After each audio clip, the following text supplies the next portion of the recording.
तुकोबरायचा वैकुंठ गमन सोहळा आला की काही स्वतःला स्वयंघोषित तज्ञ आहेत ना, स्वयंघोषित तज्ञ, हे सोशल मीडियावरती लगेच त्यांचं टायटल असतं तुकोबरायचं वैकुंठ गमन की खून.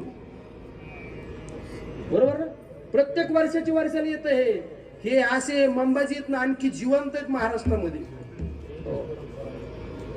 खून झाला की वैकुंठाला खरंच सदैव वैकुंठ गमन झालं की खून झाला, मग त्याच्यावर चर्चा.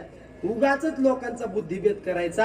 अहो, याच्यावरती मी तुम्हाला एकच युक्तिवाद सांगतो.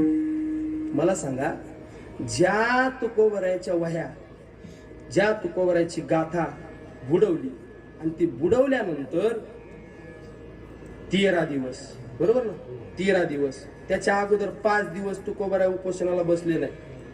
13 आणि 5 18 दिवस.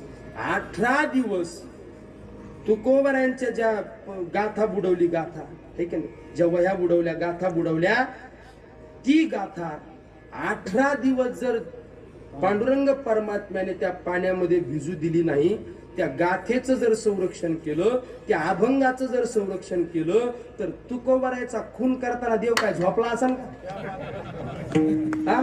झोपला असेल का देव? अहो, जर गाथेचं ना अभंगाचं संरक्षण करू शकतो, तर माझ्या तुकोबरायचं का संरक्षण केलं नसेल? म्हणून तुकोबराय सदैव वैकुंठ गमनाला गेलेच. हो, हे आमच्या वारकरी संप्रदायाची श्रद्धा आहे महाराज. कुणी काही म्हणलं तरी हरकत नाही.